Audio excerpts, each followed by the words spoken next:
ತಮ್ಮೆಲ್ಲರಿಗೂ Kannada information YouTube ಚಾನಲ್ಗೆ ಸ್ವಾಗತ. ಸ್ನೇಹಿತರೆ, ಬೆಳಗಾವಿ ಜಿಲ್ಲೆಯ ರಾಯಬಾಗ ತಾಲೂಕಿನ ಚಿಂಚಲಿ ಎಂಬ ಊರಲ್ಲಿರುವಂತಹ ಮಹಾಕಾಳಿ ದೇವಿಯ ದೇವಸ್ಥಾನವು ಚಿಂಚಲಿ ಮಾಯಕ್ಕನ ಆಲಯವೆಂದೇ ಖ್ಯಾತಿಯಾಗಿದೆ. ಲಭ್ಯವಿರುವಂತಹ ಪುರಾಣಗಳ ಪ್ರಕಾರ ಸಾಕ್ಷಾತ್ ಪರಶಿವನ ಹೆಂಡತಿಯಾದಂತಹ ಮಾಯಕ್ಕ ದೇವಿಯು ಮಹಾರಾಷ್ಟ್ರದ ಸಾಂಗ್ಲಿಯ ಸಮೀಪದಲ್ಲಿರುವಂತಹ ಮಾನಾ ದೇಶದಿಂದ ಚಿಂಚಲಿಗೆ ಬಂದು ನೆಲೆಸಿದ್ದಾಳೆಂದು ತಿಳಿದು ಬರುತ್ತದೆ.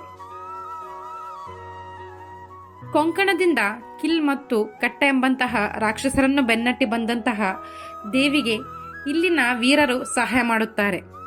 ಈ ವೀರರ ಸಹಾಯದಿಂದ ದೇವಿಯು ಈ ಇಬ್ಬರು ರಾಕ್ಷಸರನ್ನು ಸದೆಬಡಿಯುತ್ತಾಳೆ.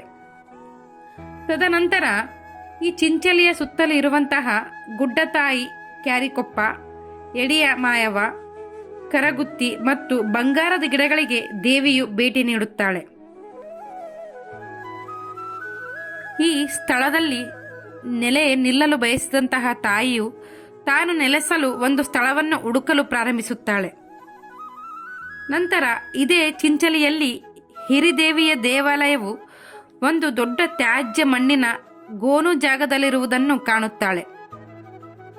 ನಂತರ ಮಾಯಕ್ಕ ದೇವಿಯು ಹಿರಿದೇವಿಯ ಬಳಿಗೆ ಬಂದು ತನಗೆ ಆಶ್ರಯ ನೀಡುವಂತೆ ಬೇಡಿಕೊಳ್ಳುತ್ತಾಳೆ.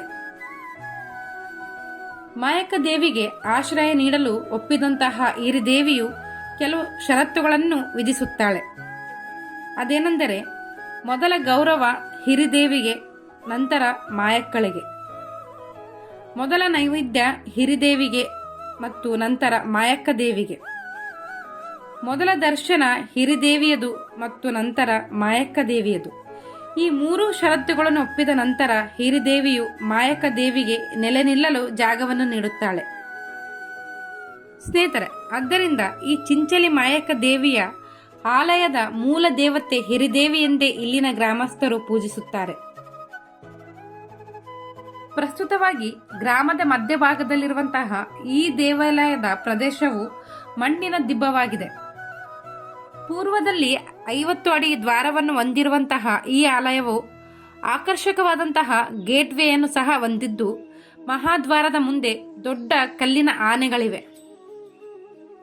ನೋಡಲು ಬಹಳ ಆಕರ್ಷಣೀಯವಾಗಿರುವಂತಹ 3 ಅಡಿ ಎತ್ತರವುಳ್ಳ ಮಾಯಕ್ಕ ದೇವಿಯ ಪ್ರತಿಮೆಯನ್ನು ಕಪ್ಪು ಕಲ್ಲಿನಿಂದ ಮಾಡಲ್ಪಟ್ಟಿದೆ. ತಾಯಿಯ ತಲೆಯ ಮೇಲೆ ಕಿರೀಟ ಮತ್ತು 7 ಎಡೆ ಸರ್ಪವಿದೆ. ನೋಡಲು ಸಾಕ್ಷಾತ್ ಕೊಲ್ಲೂರು ಮೂಕಾಂಬಿಕೆ ಮತ್ತು ಹೊರನಾಡು ಅನ್ನಪೂರ್ಣೇಶ್ವರಿಯಂತೆ ಕಾಣುವ ದೇವಿಯ ವಿಗ್ರಹಕ್ಕೆ ಕೆಂಪು ಅಥವಾ ಹಸಿರು ಬಣ್ಣದ ಸೀರೆಯನ್ನು ಉಡಿಸಲಾಗಿರುತ್ತದೆ. ಈ ಆಲಯದ ಪ್ರಮುಖ ಆಕರ್ಷಣೆ ಎಂದರೆ ಇಲ್ಲಿರುವಂತಹ ವಿಶ್ರಾಂತಿ ಹಾಸಿಗೆ. ಗರ್ಭಗುಡಿಯ ಎಡಭಾಗದಲ್ಲಿ ದೇವಿಯ ವಿಶ್ರಾಂತಿಯ ಹಾಸಿಗೆ ಇದ್ದು, ಅದನ್ನು ಯಾವಾಗಲೂ ಹೂವಿನಿಂದ ಅಲಂಕರಿಸಲಾಗಿರುತ್ತದೆ. ಹಾಸಿಗೆಯ ಪಕ್ಕದಲ್ಲಿ ಹಾಲು ಮತ್ತು ವಿಳ್ಯದೆಲೆಯನ್ನು ಇಡಲಾಗಿರುತ್ತದೆ. ಹಾಗೆಯೇ ಕುದುರೆಯನ್ನು ದೇವಿಯ ಮುಖ್ಯ ವಾಹನವೆಂದೇ ಕರೆಯಲಾಗುತ್ತದೆ. ಸ್ನೇಹಿತರೆ, ಈ ದೇವಸ್ಥಾನದಲ್ಲಿರುವಂತಹ ಕುದುರೆಯನ್ನು ಸದಾ ಅಲಂಕರಿಸಲಾಗಿರುತ್ತಿದ್ದು, ದೇವಿಯು ಈ ಕುದುರೆಯ ಮೇಲೆ ಸಂಚರಿಸುತ್ತಾಳೆ ಎಂಬಂತಹ ನಂಬಿಕೆ ಇದೆ. ಭಕ್ತರು ತಮ್ಮ ಬೇಡಿಕೆಯಂತೆ ಎತ್ತುಗಳನ್ನು ಈ ದೇವಾಲಯಕ್ಕೆ ಕಾಣಿಕೆಯಾಗಿ ಅರ್ಪಿಸುತ್ತಾರೆ. ಕಾಣಿಕೆಯಾಗಿ ಬಂದಂತಹ ಎತ್ತುಗಳನ್ನು ದೇವಸ್ಥಾನದ ಪೂಜಾರಿಗಳು ಬಳಸುತ್ತಾರೆ. ಎತ್ತುಗಳ ಮೇಲೆ ಸವಾರಿ ಮಾಡುವ ಮೂಲಕ ಅರ್ಚಕರು ಭಕ್ತರ ಮನೆಗೆ ತೆರಳುತ್ತಾರೆ. ಅದಲ್ಲದೆ ಭಕ್ತರು ಗೂಳಿಗಳನ್ನು ದೇವಾಲಯಕ್ಕೆ ಅರ್ಪಿಸುವಂತಹ ವಾಡಿಕೆ ಇದ್ದು, ಈ ಗೂಳಿಗಳನ್ನು ಮಾಯಕ್ಕನ ಗೂಳಿ ಎಂದು ಕರೆಯುತ್ತಾರೆ. ಮಾಯಕ್ಕ ದೇವಿಯೊಂದಿಗೆ ಹೆಚ್ಚು ಸಂಬಂಧವನ್ನು ಹೊಂದಿರುವಂತಹ ಕುರುಬರು ತಮ್ಮ ಕುರಿಗಳು ಯಾವುದೇ ರೋಗದಿಂದ ಬಳಲದಿರುವಂತೆ ದೇವಿಗೆ ಬೇಡಿಕೊಂಡು ದೇವಿಯ ಹೆಸರಿನಲ್ಲಿ ಕೆಲವು ಕುರಿಗಳನ್ನು ಮೀಸಲಿಟ್ಟು ಸಾಕುವುದು ಸಂಪ್ರದಾಯ. ಹೀಗೆ ದೇವಿಯ ಹೆಸರಿನಲ್ಲಿ ಮೀಸಲಿಟ್ಟು ಸಾಕಲ್ಪಟ್ಟಂತಹ ಕುರಿಗಳನ್ನು ಕಂಬಳಿ ಮತ್ತು ತೊಗಲಿನ ಚರ್ಮವನ್ನು ತಯಾರಿಸಲು ಬಳಸಲಾಗುತ್ತದೆ. ಮಾಯಕ್ಕ ದೇವಿಯ ಪೂಜೆಗೆ ಕುರಿಯ ಹಾಲನ್ನು ಅರ್ಪಿಸಲಾಗುತ್ತದೆ. ಈ ದೇವಸ್ಥಾನಕ್ಕೆ ಭೇಟಿ ನೀಡುವಂತಹ ಭಕ್ತರು ಈ ಆಲಯದ ಮುಂದೆ ಇರುವಂತಹ ಆನೆಗಳ ಮುಂದೆ ಉಪ್ಪು ಮತ್ತು ಹಿಟ್ಟನ್ನು ಅರ್ಪಿಸುವುದು ವಾಡಿಕೆ. ಶಕ್ತಿ ದೇವತೆ ನೆಲೆಸಿರುವಂತಹ ಈ ದೇವಾಲಯದಲ್ಲಿ ನವರಾತ್ರಿ ಹಬ್ಬದಂದು ಸಡಗರ ಮನೆ ಮಾಡಿರುತ್ತದೆ. ನವರಾತ್ರಿ ಹಬ್ಬದ ಮೊದಲ ದಿನ ಘಟಸ್ಥಾಪನೆ ಮಾಡಲಾಗುತ್ತದೆ. ಇದಾದ ನವರಾತ್ರಿಯ 9 ದಿನಗಳು ದೇವಿಗೆ ಬೆಳಗ್ಗೆ ಮತ್ತು ರಾತ್ರಿ ಅಭಿಷೇಕ ಮತ್ತು ಪೂಜಾ ಪುನಸ್ಕಾರಗಳನ್ನು ನೆರವೇರಿಸಲಾಗುತ್ತದೆ. ನವರಾತ್ರಿಯಂದು ಈ ದೇವಿಯ ಮುಂದೆ ದೀಪ ಹಚ್ಚಿದರೆ ಪಾಪಗಳು ಪರಿಹಾರವಾಗುತ್ತವೆ ಎನ್ನುವಂತಹ ನಂಬಿಕೆ ಇದೆ. ಪ್ರತಿ ವರ್ಷ ಬನದ ಹುಣ್ಣಿಮೆಯಂದು ಈ ದೇವಿಯ ಜಾತ್ರೆ ನಡೆಯುತ್ತದೆ. ಆ ಜಾತ್ರೆಗೆ ಸುತ್ತಮುತ್ತ ರಾಜ್ಯದಿಂದ ಸುಮಾರು 10 ಲಕ್ಷಕ್ಕೂ ಹೆಚ್ಚು ಜನರು ದರ್ಶನಕ್ಕಾಗಿ ಬರುತ್ತಾರೆ.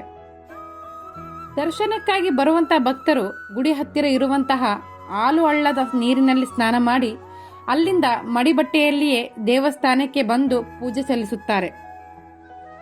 ಭಾನುವಾರವನ್ನು ಮಾಯಕ್ಕನ ವಾರ ಎಂದೇ ಕರೆಯಲಾಗುತ್ತದೆ. ಆ ದಿನ ಹೆಚ್ಚಿನ ಸಂಖ್ಯೆಯಲ್ಲಿ ಭಕ್ತರು ಆಲಯಕ್ಕೆ ಭೇಟಿ ನೀಡುತ್ತಾರೆ. ಭರತ ಹುಣ್ಣಿಮೆ, ಕಾರುಣ್ಣಿಮೆ ಮತ್ತು ನೂಲು ಹುಣ್ಣಿಮೆಯ ದಿನಗಳು ಸಹ ಮಾಯಕ್ಕ ದೇವಿಯ ಪ್ರಮುಖ ದಿನಗಳು. ಸ್ನೇಹಿತರೆ, ಕೇವಲ ಒಂದೇ ಧರ್ಮಕ್ಕೆ ಮೀಸಲಾಗಿರದಂತಹ ಈ ಚಿಂಚಲಿ ಮಾಯಕ್ಕ ದೇವಾಲಯವು ಎಲ್ಲ ರೀತಿಯ ಧರ್ಮಗಳಿಗೆ ಸಂಬಂಧಿಸಿದ್ದು. ಎಲ್ಲ ಧರ್ಮದ ಭಕ್ತರು ಈ ದೇವಸ್ಥಾನಕ್ಕೆ ಭೇಟಿ ನೀಡಿ ತಾಯಿಯ ಮುಂದೆ ತಮ್ಮ ಇಷ್ಟಾರ್ಥ ಸಿದ್ಧಿಗಾಗಿ ಬೇಡಿಕೊಳ್ಳುತ್ತಾರೆ.